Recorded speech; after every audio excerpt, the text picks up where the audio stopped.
ഖലീലുല്ലാഹി ഇബ്രാഹിം അലൈഹിസ്സലാത്തു വസ്സലാമിനെ കുറിച്ച് ഒരു സംഭവം ഹദീസിന്റെ താളുകളിൽ പ്രവാചകൻ നമുക്ക് പറഞ്ഞു തരുന്നുണ്ട്. ഇബ്രാഹിം നബി അതാ തന്റെ ഉപ്പാനെ കാണുകയാണ്. വല്ലാത്തൊരവസ്ഥയിലാണ് അദ്ദേഹം പിതാവിനെ കാണുന്നത്. പിതാവിനെ കാണുമ്പോൾ ഇബ്രാഹിം നബി പിതാവിനോട് പറയുകയാണ്, ഉപ്പാ, ഞാൻ നിങ്ങളോട് പറഞ്ഞിട്ടില്ലേ എന്നെ അനുസരിക്കണമെന്ന്? ഞാൻ പറയുന്നത് കേൾക്കണമെന്നുപ്പാ ഞാൻ നിങ്ങളോട് പറഞ്ഞതല്ലേ? ഉപ്പയുടെ മറുപടി എന്താണെന്നറിയുമോ? മോനെ, ഇന്നേ ദിവസം ഞാൻ നീ എന്ത് പറഞ്ഞാലും കേൾക്കാൻ തയ്യാറാണ്, അനുസരിക്കാൻ തയ്യാറാണ്. ആ സമയം ഇബ്രാഹിം നബി അല്ലാഹുവിനോട് പറയുകയാണ്, യാ റബ്ബേ, ഈ ഉയർത്തെഴുന്നേൽപ്പിന്റെ ദിവസം എന്നെ നിന്ദിക്കുകയില്ല, എന്നെ നാണം കെടുത്തുകയില്ല എന്ന് നീ എനിക്ക് വാഗ്ദാനം തന്നിട്ടുണ്ട് പടച്ചോനെ. എന്റെ ഉപ്പയെ കാണുന്നതിന്, ഈ കോലത്തിൽ കാണുന്നതിനേക്കാൾ, എന്റെ ഉപ്പയെ ഈ അവസ്ഥയിൽ കാണുന്നതിനേക്കാൾ എന്നെ സംബന്ധിച്ചിടത്തോളം ഇത്രയും വലിയ അപമാനം മറ്റെന്താണുള്ളത്? ഇബ്രാഹിം നബി ഇത് പറഞ്ഞു തീരുന്നതിന് മുന്നേ അതാ ഒരു വിളിയാടമുണ്ടാവുകയാണ്. അദ്ദേഹത്തോട് പറയപ്പെടുകയാണ്, ഇബ്രാഹിം, അങ്ങയുടെ കാലുകൾക്കിടയിലേക്ക് നോക്കുക. കാലുകൾക്കിടയിലേക്ക് നോക്കുമ്പോൾ കാണുന്നത് എന്താണെന്നറിയുമോ? ചെളിപുരണ്ട, കണ്ടാനറപ്പ് തോന്നിക്കുന്ന ഒരു മൃഗത്തിന്റെ രൂപത്തിലേക്ക് ആസർ എന്ന ഇബ്രാഹിം നബിയുടെ പിതാവ് രൂപമാറ്റപ്പെടുത്തിയിരിക്കുന്നു. അങ്ങനെ ആ പിതാവിനെ ഇബ്രാഹിം നബിയുടെ കൺമുന്നിൽ വെച്ചിട്ടതാ നരകത്തിലേക്ക് വലിച്ചെറിയുകയാണ്. ഞാൻ പ്രവാചകന്റെ പരമ്പരയിൽ പെട്ടവനാണെന്ന് പറഞ്ഞിട്ട് കാര്യമില്ല, ഞാൻ സ്വഹാബത്തിന്റെ പരമ്പരയിൽ പെട്ടവനാണെന്ന് പറഞ്ഞിട്ട് കാര്യമില്ല, ഞാൻ ഇന്നാലിന്ന തങ്ങന്മാരുടെ സാദാത്തുക്കളുടെ ഉസ്താദുമാരുടെ പരമ്പരയിൽ പെട്ടതാണെന്ന് പറഞ്ഞിട്ട് കാര്യമില്ല. പ്രിയപ്പെട്ടവരെ, തൗഹീദ് ഇല്ലെങ്കിൽ രക്ഷയില്ല. ആ തൗഹീദ് കിട്ടണം. ആ തൗഹീദ് കിട്ടുന്ന മാനദണ്ഡം ഞാനോ നിങ്ങളോ നേടിയെടുത്ത പണമോ അധികാരമോ സൗന്ദര്യമോ ടാലന്റുകളോ ഒന്നുമല്ല എന്ന് നമ്മൾ മനസ്സിലാക്കുക. മഹാനായ പ്രവാചകൻ സ്വല്ലല്ലാഹു അലൈഹി വസല്ലം തന്റെ ജീവിതത്തിൽ ഒരുപാട് ഇഷ്ടപ്പെട്ട ഒരു മനുഷ്യനാണ് അബൂ താലിബ് എന്ന് പറയുന്ന മനുഷ്യൻ. 8ാമത്തെ വയസ്സിലാണ് അല്ലാഹുവിന്റെ റസൂലിന്റെ സംരക്ഷണം അബൂ താലിബിന്റെ കരങ്ങളിലേക്ക് വരുന്നത്. ഉപ്പ മരിച്ചു, ഉമ്മ മരിച്ചു, ഉപ്പാപ്പയും മരിച്ചു. അവസാനം പിതാവിന്റെ സഹോദരനായ അബൂ താലിബിന്റെ കയ്യിലേക്ക് പ്രവാചകന്റെ സംരക്ഷണം വരികയാണ്.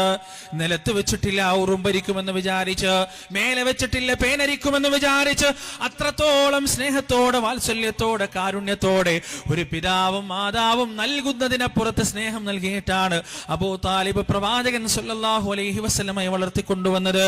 ഷാമിലേക്കും യമനിലേക്കുമെല്ലാം ദീർഘദൂര യാത്ര പോകുമ്പോ ആ മുഹമ്മദുമായി പിരിഞ്ഞിരിക്കാൻ കഴിയില്ല എന്നതുകൊണ്ട് അബൂ താലിബ് മുഹമ്മദ് സല്ലല്ലാഹു അലൈഹി വസല്ലമയെ അദ്ദേഹത്തിന്റെ ബാല്യകാലത്ത് തന്നെ ഒന്നിച്ചു കൂട്ടുകയാണ്. യാത്രകളിൽ മുഹമ്മദ് നബി അബൂ താലിബിന്റെ കൂടെയുണ്ട്.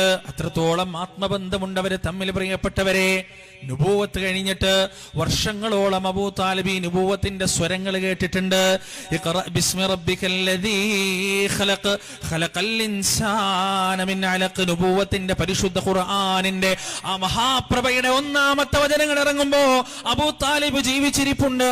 പരിശുദ്ധ ഖുർആനിന്റെ വചനങ്ങൾ ആകാശത്തിന്റെ അനന്തതയിൽ നിന്ന് ഓരോന്നായി ഇറങ്ങി വരുമ്പോ ആ വചനങ്ങൾ കേൾക്കാൻ അബൂ താലിബ് അവിടെയുണ്ട്. പ്രിയപ്പെട്ടവരെ, പക്ഷേ അവസാനം അബൂ താലിബ് മരിക്കാൻ കിടക്കുമ്പോ, മരണവുമായി മല്ലിടുമ്പോ, മരണശൈലിയിൽ കിടക്കുമ്പോ അള്ളാന്റെ റസൂല് പൊട്ടിത്തകർന്ന നുറുങ്ങിയ ഹൃദയവുമായി അബൂ താലിബിന്റെ മരണക്കിടക്കയുടെ അടുത്തേക്ക് വരുന്നുണ്ട്.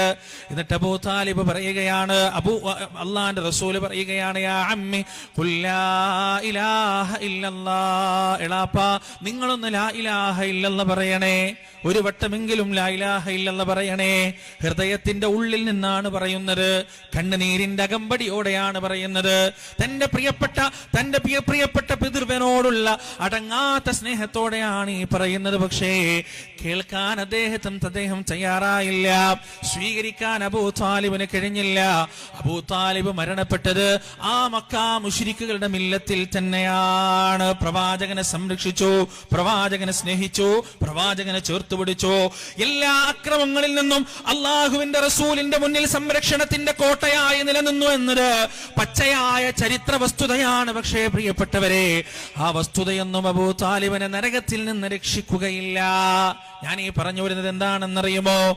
ഏത് പ്രവാചകന്റെ ഉപ്പയാണ്, ഉമ്മയാണ്, എളാപ്പയാണ്, മൂത്താപ്പയാണെന്ന് പറഞ്ഞിട്ട് കാര്യമില്ല. ഏത് വലിയന്റെ അടുത്ത കുടുംബക്കാരനാണെന്ന് പറഞ്ഞിട്ട് കാര്യമില്ല. അള്ളാഹു ഉദ്ദേശിച്ചവർക്ക് മാത്രമാണ് തൗഹീദും ഹിദായത്തും നൽകുന്നത്. പൊട്ടിത്തകർന്ന ഹൃദയവുമായി അബൂ താലിബിന്റെ വീട്ടിൽ നിന്ന് പുറത്തേക്ക് ഇറങ്ങി നടക്കുന്ന പ്രവാചകനോട് അല്ല തിരുത്തുന്നുണ്ടല്ല പറഞ്ഞു കൊടുക്കുകയാണ്, ഇന്നക ലാ തഹ്ദീ മൻ അഹ്ബബ്ത വലാകിന്നല്ലാഹ യഹ്ദീ മൻ യശാ.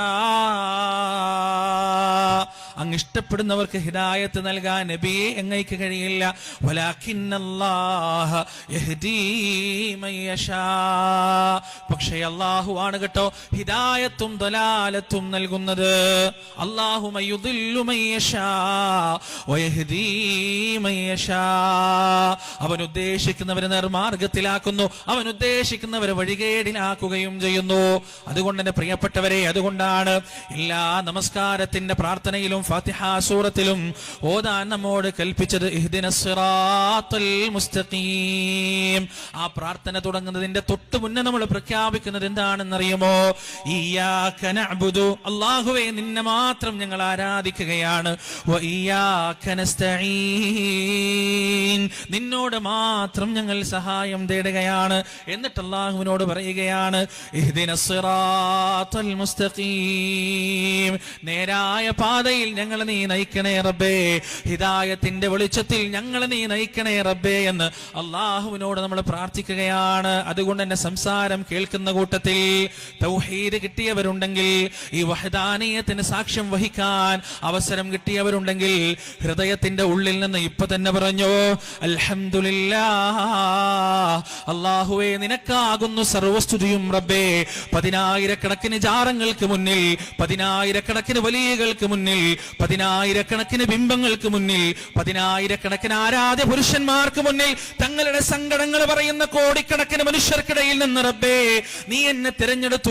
ഈ ലോകത്തിന്റെ പ്രപഞ്ചത്തിന്റെ അണ്ടകടാഹത്തിന്റെ സകല ചരാചരങ്ങളുടെയും നിയന്താവായ സംവിധായകനായ അന്നദാതാവായ നിന്റെ മുന്നിൽ മാത്രം പ്രാർത്ഥനകൾ, നിന്റെ മുന്നിൽ മാത്രം സഹായതേട്ടങ്ങൾ അർപ്പിക്കാനുള്ള മഹാഭാഗ്യത്തിലേക്ക് റബ്ബേ നീ എന്നെ എത്തിച്ചല്ലോ. അൽഹംദുലില്ലാഹ്.